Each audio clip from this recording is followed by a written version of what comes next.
السلام علیکم ورحمۃ اللہ وبرکاتہ۔ آج میں بہت افسوس اور غم سے بھرے دل کے ساتھ آپ سے مخاطب ہوں۔ مودی سرکار کی مکمل سرپرستی میں سنگھ پریوار کی شکل میں بھارت میں پنپتی ہندو دہشت گردی اب ایک خوفناک شکل اختیار کر چکی ہے۔ ہندو اکثریتی طبقے میں مسلم مخالف زہر گھولا جا رہا ہے اور ایسے حالات پیدا کرنے کی کوشش کی جا رہی ہے کہ جس سے بھارت کا عام ہندو بھی مسلمانوں کا نام و نشان مٹانے کے لیے اٹھ کھڑا ہو۔ ابھی چند روز قبل اتر پردیش کے ہردوئی سے تعلق رکھنے والے تسلیم علی کی ماب لنچنگ کی گئی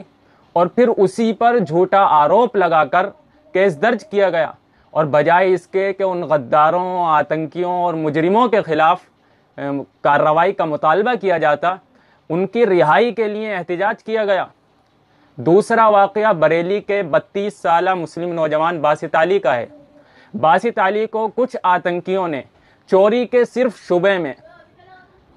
کئی گھنٹے درخت سے باندھے رکھا اور پھر ان سوروں کے جھنڈ نے اس پر جم کر اٹیک کیا اور خوب پٹائی کرنے کے بعد اسے پولیس کے حوالے کر دیا گیا۔ پولیس اسٹیشن پہنچنے کے 1 گھنٹے بعد وہ زخموں کی تاب نہ لا کر شہید ہو گیا۔ تیسرا واقعہ مدھیہ پردیش کے اجین کا ہے، جہاں کچھ آتنکیوں نے زبردستی ایک مسلم کباڑی والے سے جے شری رام کے نعرے لگوائے اور اسے گاؤں میں داخل نہ ہونے کی دھمکی دی گئی۔ 2014 سے دہلی کے اخلاق کے واقعے کے بعد سے اب تک ملک میں ماب لنچنگ کے سینکڑوں واقعات پیش آ چکے ہیں۔ ان کے اسباب مختلف ہیں اور ان پر بہت کچھ کہا، سنا اور سمجھا جا سکتا ہے، لیکن میں ابھی فی الحال اپنے مسلم قائدین سے، چاہے وہ دینی ہوں یا سیاسی ہوں، اور شیعہ ہوں یا سنی ہوں، اور دیوبندیت کو ماننے والے ہوں یا بریلویت کے پیروکار ہوں، جماعت اسلامی سے تعلق رکھنے والے ہوں یا اہل حدیث کے طور پر اپنے آپ کو متعارف کراتے ہوں، یہ کہنا چاہتا ہوں کہ کب تک ان کتوں اور سوروں کے جھنڈ مسلمانوں پر حملہ کرتے رہیں گے؟ کب تک ہماری ملی، دینی اور سیاسی تنظیمیں آج کے ہندوستان کی زمینی سچائی کا انکار کر کے سب کچھ ٹھیک ہو جائے گا جیسی باتوں سے قوم کی ہمت توڑ کر اپنی ذمہ داریوں سے چھٹکارا پانے کی ناکام کوشش کرتی رہیں گی؟ کب تک آپ لوگ محبت کا نعرہ لگا کر امت کو مایوس کرتے رہیں گے؟ اور کب تک آپ لوگ قرآن کی آیات اور بے شمار احادیث کو چھپا کر بزدلی کو پنپنے کا موقع دیں گے؟ کیا آپ نے نہیں پڑھا کلام پاک میں اللہ تعالیٰ نے ارشاد فرمایا وَلَا تَرْكَنُوا إِلَى الَّذِينَ ظَلَمُوا فَتَمَسَّكُمُ النَّارُ وَمَا لَكُم مِّن دُونِ اللَّهِ أَوْلِيَاءَ ثُمَّ لَا تُنصَرُونَ۔ ان ظالموں، غداروں اور مجرموں کی طرف ذرا بھی نہ جھکنا، اور یاد رکھو اگر تم ایسا کرو گے، تفسیر جلالین میں دین میں مداہنت کرو گے اور ان کے اعمال پر، ان کی حرکتوں پر راضی رہو گے، فَتَمَسَّكُمُ النَّارُ، تو تمہارے لیے اللہ کا عذاب تیار ہے۔ وَمَا لَكُم مِّن دُونِ اللَّهِ أَوْلِيَاءَ، اور اس عذاب سے تمہیں اللہ کے علاوہ کوئی نہیں بچا سکتا۔ دوسری جگہ مومنین کی صفات بیان کرتے ہوئے فرمایا گیا وَالَّذِينَ إِذَا أَصَابَهُمُ الْبَغْيُ هُمْ يَنْتَصِرُونَ، مومن لوگ وہ ہیں کہ جب ان پر ظلم کیا جاتا ہے تو یہ مصلحت، حکمت اور بینیفٹس کے نام پر خاموش اور چپ چاپ نہیں بیٹھتے، بلکہ یہ تو ایسے لوگ ہیں ینتصرون، ڈٹ کر مقابلہ کرتے ہیں اور بدلہ لے لیتے ہیں۔ اور اللہ کے نبی جناب رسول اللہ صلی اللہ علیہ وسلم نے ارشاد فرمایا، مسلم شریف کی روایت ہے،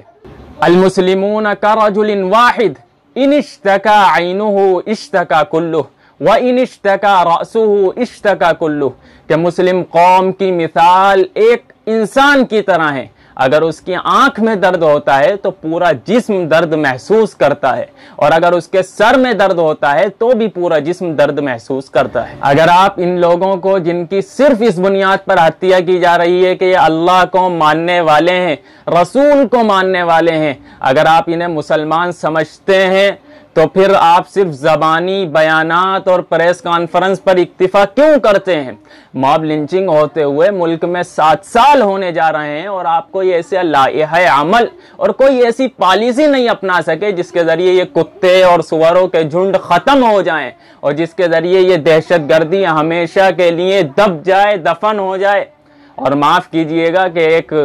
صاحب کا انٹرویو جب سنا، موب لنچنگ پہ انٹرویو دے رہے تھے، تو انہوں نے یہ کہا کہ ایسی جگہ جانے سے بچیں جہاں آپ تنہا پڑھ سکتے ہوں، اور اگر پھر بھی کہیں پھنس جائیں تو پھر موت سے نہیں ڈرنا چاہیے۔ یہ جو انداز ہوتا ہے خوشامدیں کرنے کا، اس سے کوئی فائدہ نہیں ہوتا۔ اگر کسی بندے نے جس کی موب لنچنگ کی جا رہی تھی اور اس نے ڈر کی وجہ سے جے شری رام اور جے ہنومان کے نعرے لگا دیے، تو آپ اس طرح کے بیان دیں گے کہ ان خوشامدیں کرنے سے کوئی فائدہ نہیں ہوتا؟ آپ نے آج کہہ دیا کہ ایسی جگہ جانے سے بچیں کہ جہاں آپ اکیلے پڑھ سکتے ہوں، کل آپ کہیں گے کہ سارے مسلم بقدر ضرورت ہی گھر سے نکلیں، کچھ دنوں بعد آپ کہیے گا کہ بقدر ضرورت بھی نہ نکلیں اس لیے کہ باہر موت ہے۔ بہت افسوس کی بات ہے کہ ملک کے جس صوبے میں اور جس علاقے میں ابھی فی الحال موب لنچنگ کے واقعات وجود میں آئے، تو چند کو چھوڑ کر ان علاقے کے نام نہاد سیاسی، سماجی اور دینی قائدین اس طرح خاموش ہیں جیسے کہ کچھ ہوا ہی نہیں ہے۔ ملک میں مسلمانوں پر کتنی بڑی مصیبتیں آ جائیں، حادثات آ جائیں، ان کے کانوں پر جوں تک نہیں رینگتی، اور یہ بھارت کے آئین میں دیے گئے حقوق کو استعمال کرنا ہی نہیں چاہتے۔ یاد رکھیے، ظلم کے خلاف نہ بولنا یہ صرف ظلم کی مدد نہیں بلکہ بذات خود ایک ظلم ہے۔ اگر RSS اور بجرنگ دل کے لوگ اپنے کتوں کو ٹریننگ دے سکتے ہیں تو پھر آپ اپنے ڈیفینس کے لیے، اپنے دفاع کے لیے اپنے لوگوں کو تیار نہیں کر سکتے۔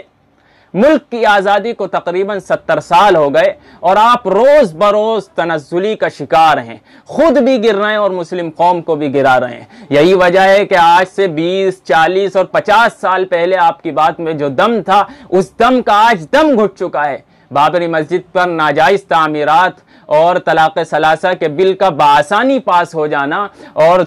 NRC اور جن سنکھیا والے قانون کی ناجائز اور ناپاک باتیں، یہ ساری کا ساری اسی کا نتیجہ ہیں۔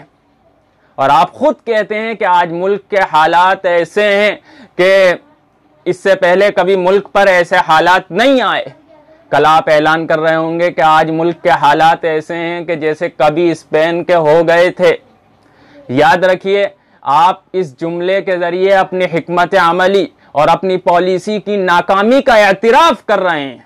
صرف غداروں، مجرموں اور فسادیوں کے خلاف کارروائی کی مانگ کرنا اور مسلم بے قصور نوجوانوں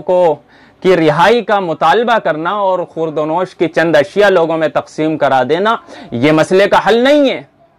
بلکہ اس سے بہت آگے کا کام کرنے کی ضرورت ہے۔ ایک ایسی پالیسی اور ایسی حکمت عملی اپنانے کی ضرورت ہے جس سے یہ سلسلہ ہمیشہ کے لیے بند ہو جائے۔ میں بہت شکریہ ادا کرتا ہوں جمعیت یوتھ کلب کا کہ انہوں نے اسکاؤٹ اینڈ گائیڈ کی شکل میں بہت اچھی پوزیٹیو اور مثبت شروعات کی ہے، اور اسی طرح میں شکریہ ادا کرنا چاہوں گا پاپولر فرنٹ آف انڈیا کا۔ اس نے وقت کی نزاکت کو سمجھتے ہوئے بہت اچھے اقدام کیے ہیں، خدا ہمیشہ اسے اچھی سمت پر چلائے۔ لیکن جمعیت کے کام میں پریشانی یہ ہے کہ جو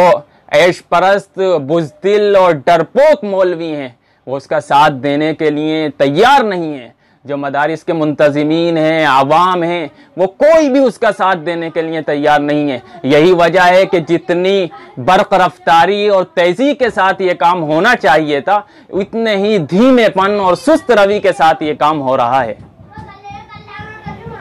آخر میں اپنے مساجد کے ائمہ اور مقرروں سے یہ درخواست کرنا چاہوں گا کہ خدا را اپنے جمعے کے بیانات میں، جلسوں میں، جلوسوں میں آپ لوگ حالات حاضرہ پر روشنی ڈالیں، لوگوں میں بیداری پیدا کر کے اپنا فرض پورا کریں، اپنا فرض ادا کریں اور لوگوں کو سمجھائیں کہ آگے چل کر ان کے ساتھ کیا ہونے والا ہے۔ اگر خدا کی قسم ایسا نہیں کیا گیا اور امت میں بیداری پیدا کرنے کی کوشش نہیں کی گئی اور ہمارے مولوی اور صوفی اور سیاسی لوگ اسی طرح سوتے رہے، تو وہ وقت دور نہیں کہ یہ ملک اسپین بن چکا ہوگا اور اس ملک کے مدارس اور مساجد